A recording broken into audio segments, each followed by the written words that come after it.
12e titulaire, co-entraîneur. Emmanuel Macron s'est tellement montré aux côtés des Bleus durant la Coupe du Monde au Qatar, que certains l'ont vu intégrer l'équipe.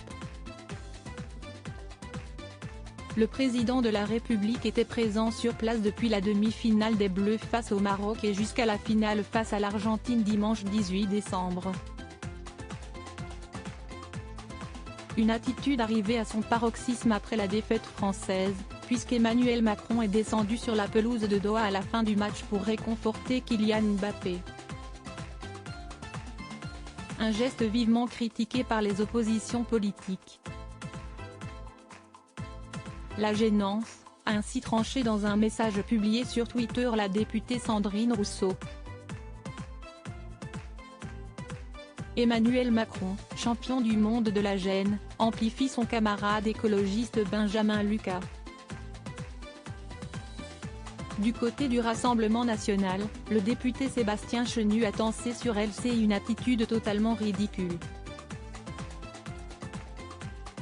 C'était un peu consternant de le voir hier s'accrocher comme un crampon à Mbappé, dit-il.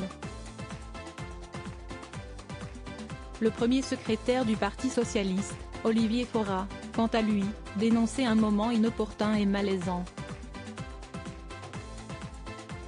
Tous y voient une tentative de récupération politique de la popularité des Bleus. Mondial 2022, Emmanuel Macron, Jacques Chirac. 20 images insolites des présidents avec les Bleus. Emmanuel Macron moqué par les commentateurs sportifs. Il ne faut pas politiser le sport, avait estimé Emmanuel Macron au lancement de la Coupe du Monde dans un pays à la politique misogyne et LGBTphobe qui a construit des stades en exploitant jusqu'à la mort des travailleurs étrangers.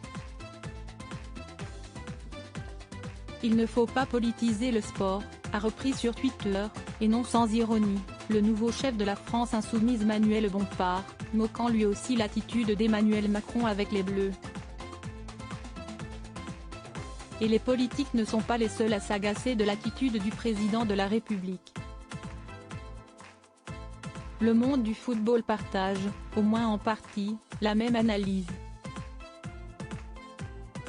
CST un peu too much, CST presque devenu un peu lourd, ont estimé Daniel Riolo et Emmanuel Petit sur le plateau d'Apolline de Malherbe sur BFM TV. Crédit photo, Philippe Perrusso.